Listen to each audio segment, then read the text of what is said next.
Que Dios les bendiga a todos ustedes. Saludos desde San Antonio. Mi esposa y su servidor estamos aquí en San Antonio y les saludamos ahora a ustedes en nuestro ministerio de la palabra de Dios en Cristo. Ah, Ahora hemos viajado de Oklahoma a San Antonio. Llegamos aquí antes de el 24 de diciembre. Fuimos a Dallas, Texas, estuvimos con nuestra hija Jenny y sus dos criaturas, nuestros dos nietos, Maddox y Mallory. Y obviamente estamos extrañando a toda la demás familia. Y a ustedes allá en la ciudad de Oklahoma. Hoy este día vamos a entregarles a ustedes el primer video desde nuestro hogar, que es esta casa rodante, el RV, aquí en San Antonio, en este RV Park, o lo que le llamarían un centro para las casas rodantes, digamos.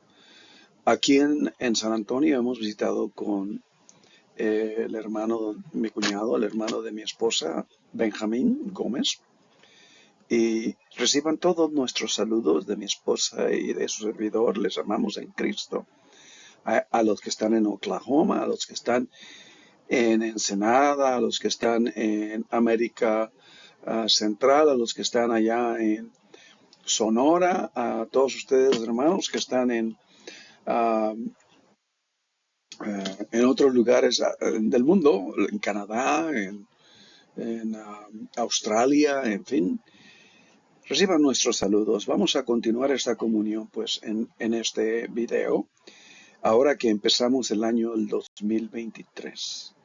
Yo les invito a ustedes a que vengamos a Mateo capítulo 4 y versículo 13, aun cuando quisiera yo que leyésemos del versículo 12 al 17. Mateo, el Evangelio de Mateo, capítulo 4, versículo del 12 al 17. Cuando Jesús dice así el versículo 12, y le voy a pedir a ustedes que lo mantengan abierto en esa porción de la Escritura. Como siempre he enfatizado, es mejor tener la Escritura a la mano. Versículo 12 del capítulo 4 de Mateo dice así: Cuando Jesús oyó que Juan estaba preso, volvió a Galilea, y dejando a Nazaret, vino y habitó en Capernaum, ciudad marítima. Fíjense bien, ciudad marítima, era un puerto, en la región de Zabulón y de Neftalí, allá en el norte de Palestina, para que se cumpliese lo dicho por el profeta Isaías cuando dijo, esto es lo que Isaías escribió: tierra de Zabulón, tierra de Neftalí, camino del mar, al otro lado del Jordán, al norte del Jordán, Galilea de los gentiles. El pueblo asentado en tinieblas vio gran luz. Y yo quisiera que nosotros pusiéramos atención a cómo describe esta región. Galilea de los gentiles, dice. El pueblo asentado en tinieblas vio gran luz. Y a los asentados en la región de sombra de muerte, luz les resplandeció. Desde entonces comenzó Jesús a predicar y a decir: arrepentíos, porque el reino de los cielos se ha acercado. El énfasis es el versículo 13. Dejando a Nazaret, vino y habitó en Capernaum, ciudad marítima en la región de Zabulón y de Neftalí. Ahora, quisiera yo empezar esta reflexión de este año 2023 de esta forma, diciendo que a este mundo se le ha dado por sabiduría divina un orden que es bueno, que proviene de Dios y promueve la vida, la salud y el bienestar. En Génesis, capítulo 1, lo describe desde el principio, que Dios puso un orden y creó dio a existencia a su creación. Ahora, en la narración de Génesis son 6 veces. En el día sexto es cuando Dios creó al ser humano. Y vio Dios que todo lo que había dicho, dice el versículo 31, he aquí que era bueno en gran manera. Tan solo estas descripciones del Génesis nos podrían tomar un buen tiempo el discernir. Porque cuando dice vio que era bueno, es una expresión de júbilo, una expresión intensa, de mucho gozo y alegría de parte de la divinidad. En la narración entre Génesis 1 y Génesis 2, entonces, hay un espacio sagrado dedicado a Dios. Versículo 1 y 2 y 3.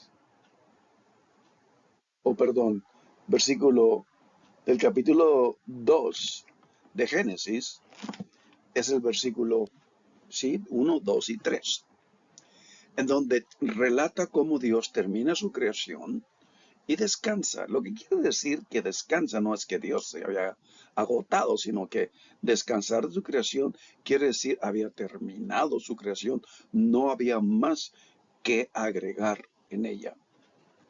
Es la misma expresión muy semejante a cuando Jesús dijo en la cruz del Calvario, consumado es. O sea, esto está terminado, no hay más que agregarse a ello.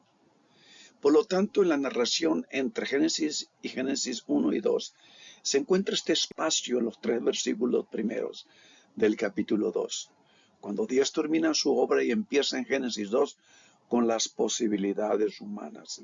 Génesis 1 describe la creación en los días. Génesis 2 describe la creación en su relación con el Creador, Dios y el ser humano. Y por lo tanto, en Génesis 2 vienen las posibilidades humanas, lo que es posible que el ser humano logre. Porque Dios no abandona su obra, todo lo que hace tiene propósito de acuerdo a sus designios. Para que lo bueno de la creación sea cultivado, en este caso por el ser humano, Dios estableció también las causas y sus efectos. Como parte fundamental de toda la creación, esto quiere decir que toda acción humana tiene sus resultados y sus efectos. Esto es parte muy fundamental de todo el universo que Dios ha creado, esencialmente en la vida del ser humano. Las causas y efectos del mundo en que vivimos nos indica que no la vivimos en un mundo sin estructura, donde los valores y los principios son neutrales y donde estamos en libertad de escoger y lo que pensamos. Escogemos pensamientos, escogemos acciones y lo que es mejor que nosotros pensamos para uno mismo. Y a veces en nuestra era moderna, posmoderna, sin preocuparnos del efecto que traerá a uno mismo o aún a los que nos rodean en la vida de uno que uno ha decidido vivir.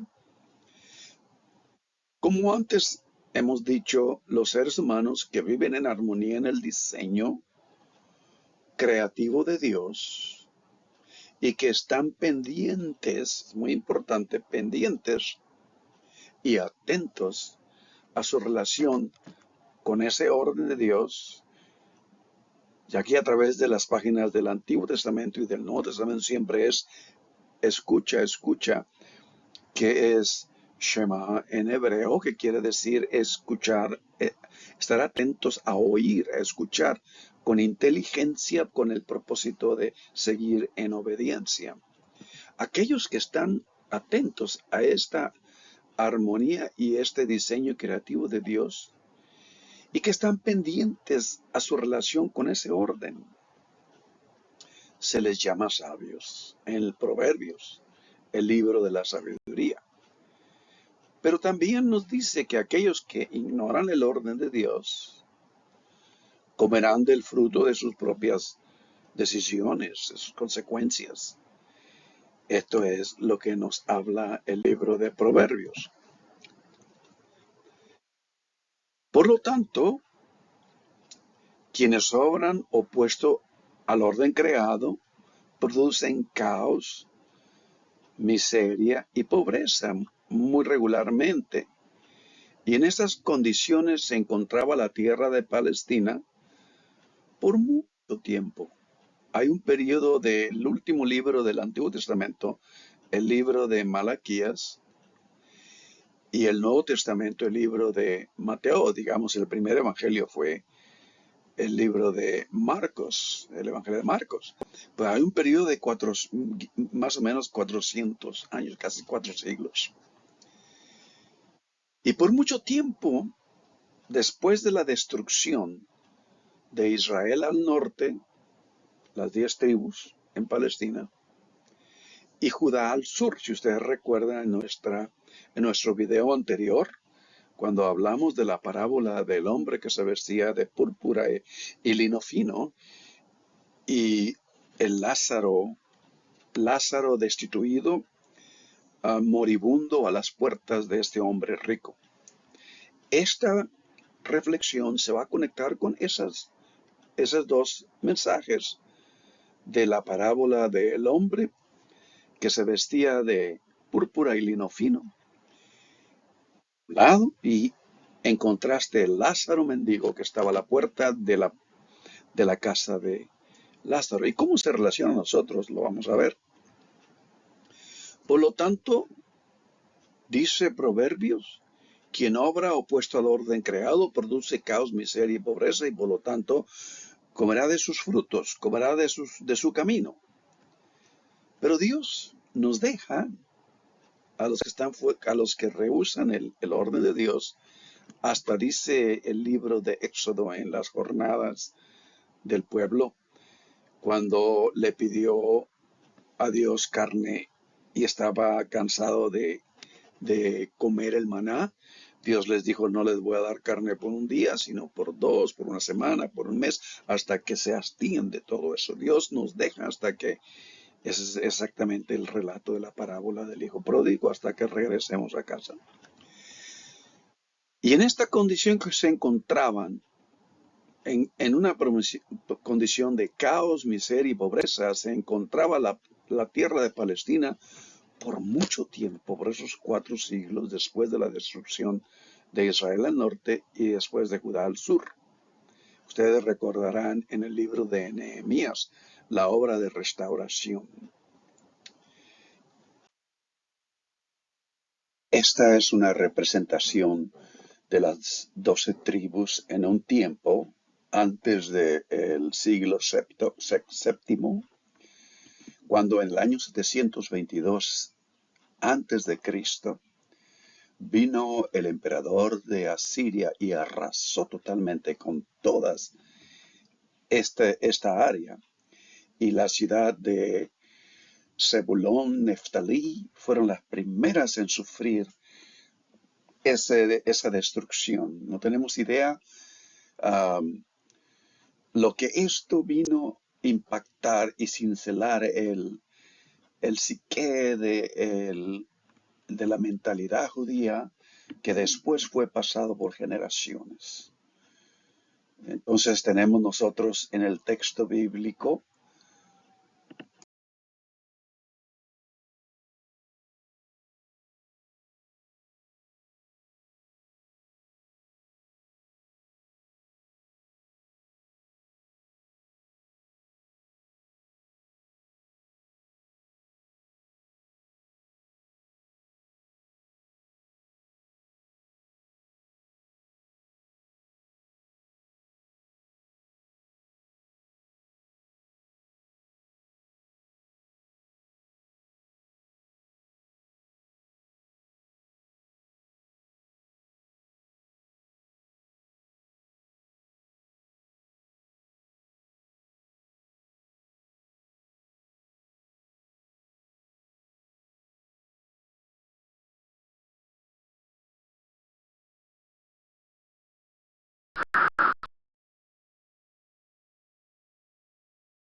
Nosotros tenemos que antes, el capítulo anterior, el capítulo del 8, tenemos que viene una, o termina ese capítulo 8 en una nota desesperante. Antes de escuchar las palabras de esperanza del capítulo 9, el pueblo que andaba en tinieblas vio gran luz, los que moraban en tierra de sombra y de muerte, luz resplandeció sobre ellos. Este capítulo 8 termina en una nota desesperante para un pueblo que estaba totalmente agotado, sin esperanza, puesto que todo lo que existe tiene su origen en su orden, de acuerdo al Creador, de acuerdo a Dios. Cuando se sale de este orden, Dios interviene para traerlo a su orden que Dios había diseñado. Y esto es lo que vemos entre el capítulo 8 y el capítulo 9. Pasarán por la tierra fatigados y hambrientos, y acontecerá que teniendo hambre se enojarán y maldecirán a su rey y a su Dios. Está hablando del pueblo que ha sido tomado en cautiverio. Levantados el rostro en alto y mirarán a la tierra, y he aquí tribulación y tinieblas, oscuridad y angustia, y serán sumidos en las tinieblas. Esto es una situación en todos los aspectos, económico, político, social, familiar, todos los aspectos, desesperante. Quiero decirle a ustedes que la experiencia del exilio judío, primeramente en la invasión del norte en Palestina por los asirios, después y por Judá, y después la invasión por Babilonia en Judá, quedó totalmente cincelado en el psique, en la mente, en el alma del pueblo judío y su historia. Habían salido del exilio de egipcio y habían sido tomados por otros imperios. Imperio asirio, el imperio persa, babilónico. En referencia a estas ciudades del norte que hemos mencionado, Isaías habla de oscuridad y luz. En otra porción más adelante, capítulo 60, levántate, resplandece, porque ha venido tu luz, y la gloria de Jehová ha nacido sobre ti. Porque he aquí que tinieblas cubrirán la tierra, y oscuridad en las naciones, mas sobre ti amanecerá Jehová, y sobre ti será vista su gloria. Son palabras muy animantes, pero ¿se imaginan ustedes allá entre el octavo siglo y el sexto siglo? 6 siglos al menos antes de la venida de Cristo. Y me pongo a pensar que en el mundo de aquel entonces, el mundo de la antigüedad de este pueblo judío, se encontraba, como lo describe el texto de capítulo 8, en una situación desesperante. En el caos en que se encuentra la creación, el pueblo que Dios había puesto en ella para que fuese luz y testimonio a las demás naciones. Pero en medio de todo esto, en medio de ese caos como lo describe Génesis al principio, y la tierra estaba desordenada y vacía. Esa expresión en hebreo es tohu vabohu, que quiere decir, no es una expresión literal, es como decir, la tierra estaba en, ¡ay, qué asco! ¡Uah! Estaba en un caos. Dios continúa restaurando su orden. Ese es el punto. Y me pongo a pensar de igual manera que también la condición del mundo de hoy en día, mientras hemos celebrado hace unos días el nacimiento del Mesías, y el principio de un nuevo año, 2023, aún en nuestros días, después de 2000 años de la venida de Cristo. Oímos de guerras, conflictos por todos lados, en Crimea, en nuestro país. Y no se preguntarán ustedes, por ejemplo, ¿qué es lo que Dios está haciendo en nuestros días? En esencia, el énfasis de este punto es lo que los textos bíblicos que estamos considerando están conectados a nuestra celebración del nacimiento del Mesías. Y dirán ustedes, ¿cómo? Y se preguntan en que el trasfondo histórico de esta cita en Mateo, hablando de la realización por la cual el Mesías vino a nacer, ¿qué es lo que celebramos? En el primer evangelio de Mateo, en relación al ministerio del Mesías esperado, Jesús de Nazaret, la venida del Mesías se celebra por lo que representa su misión: salvación, liberación, restauración. Las ciudades al norte de Palestina, Zebulón y Neftalí, estaban en el otro lado del Jordán, al norte de Judá, de Jerusalén.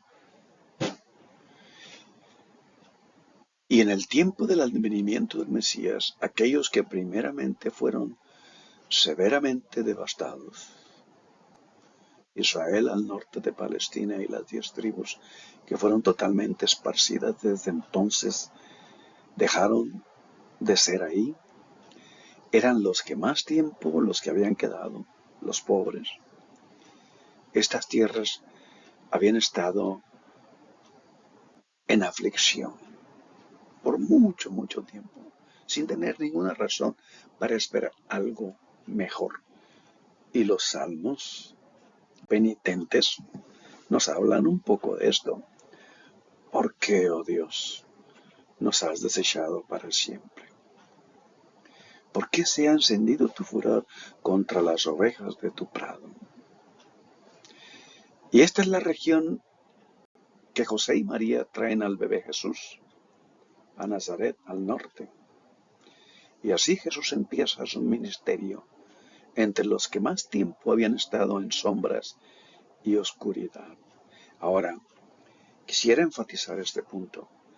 Sombras quiere decir devastación completa, pero oscuridad de muerte. Y dejando a Nazaret, dice el capítulo 4 de Mateo, versículo 13. Vino y habitó en Capernaum, ciudad marítima en la región de Zabulón y de Neftalí. Y desde entonces comenzó Jesús a predicar y a decir: arrepentíos, porque el reino de los cielos se ha acercado. Como antes dijimos, nosotros también vivimos en un mundo de sombras y de oscuridad en nuestros días. Isaías, por ejemplo, en el capítulo 26, describe un mundo donde no todo es bueno, que no refleja la bondad del Creador. Y al finalizar otro año, hay mucho que Dios aún necesita hacer en nosotros, ¿verdad? Todos podemos estar de acuerdo en eso. Pero tenemos también que reflexionar en que la obra de restauración que Dios ha hecho ya toma más tiempo que la de destrucción. Lo que hemos edificado en largo tiempo puede venir abajo en unos momentos. En unos minutos se destruye lo que se ha edificado en años. Recordemos en los evangelios que los gritos de Hosana, cuando Jesús entró a Jerusalén, pronto se convirtieron en crucifícale. Al finalizar otro año, todos nos ponemos metas para el próximo año. Año tras año nos proponemos buenas metas y algunas veces al final del mes de enero, febrero se nos olvida. Pero tenemos que recordar Y yo les pongo a ustedes algo para reflexionar. Siempre nuestras palabras revelan nuestros pensamientos. Nuestras acciones revelan nuestro carácter. Y nuestros hábitos predicen nuestro futuro. Les invito a ustedes entonces, al empezar este año, al finalizar el 22, empezar el 23, a considerar la meta que Dios ya nos ha dado hace más de 2000 años, por sobre encima de todo pensamiento, propósito, ilusión, sueños nuestros e inclusive metas que nos proponemos. Esta es la oración de mi esposa Liliana y su servidor en Cristo. Antes bien, creced en la gracia y el conocimiento de nuestro Señor y Salvador Jesucristo. A Él sea gloria y ahora y hasta el día de la eternidad. Amén. Les invito a ustedes a venir en oración. Oremos. Eterno Dios, al empezar un nuevo año en nuestra existencia finita, terrenal, el tiempo cronos que medimos por tiempo y espacio, días, semanas, año, queremos envolver en nuestros pensamientos y guardar en nuestra alma tus tiempos de visitaciones. Tiempo de visitación que celebramos hace más de 2000 años. Tiempos kairos, en lo que tú traes lo eterno a lo finito. Tú traes tu luz a nuestra oscuridad y ceguera y nos das esperanza. Por el hecho de que tú ya has estado obrando en nosotros, aun cuando termina el año 2021 y 2022, y que tú habitas en nuestro mundo, pero muchas almas aún no te pueden ver. No te pueden conocer en espíritu y en verdad. Enséñanos a vivir cada día entendiendo claramente tu voluntad, no esperando lo que pueda ser y pueda pasar mañana por las expectativas e ilusiones que creamos muy nuestras, muy de nuestra carne, sino que probando a cada paso verdaderamente como tus hijos, que tu sabiduría está operando en nuestras almas, que eres real y tus designios son tangibles y prácticos cada día de nuestro vivir. Sabiendo que tú has promovido estar presente hoy, mañana, nos los has prometido,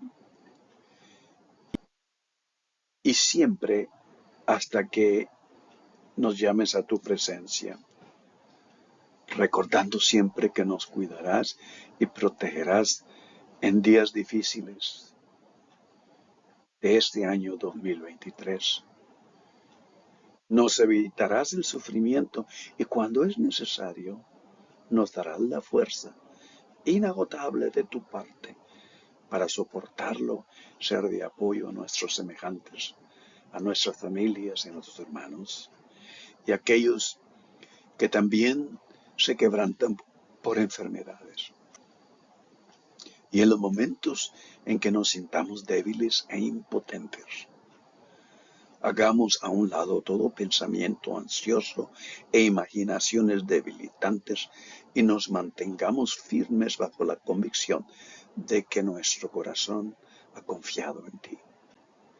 Porque tú no solo vas con nosotros, sino vives en nosotros y nosotros en ti.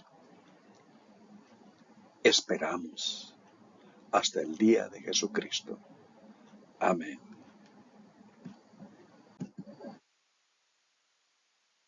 Bendiciones, paz y salud en Cristo es el deseo del corazón de mi esposa y de su siervo, su servidor, Liliana y Víctor. hoy y siempre en Cristo Jesús. Estaremos pronto con ustedes la próxima vez y veremos cómo Dios obra en nuestra vida. Que Dios les bendiga. Amén.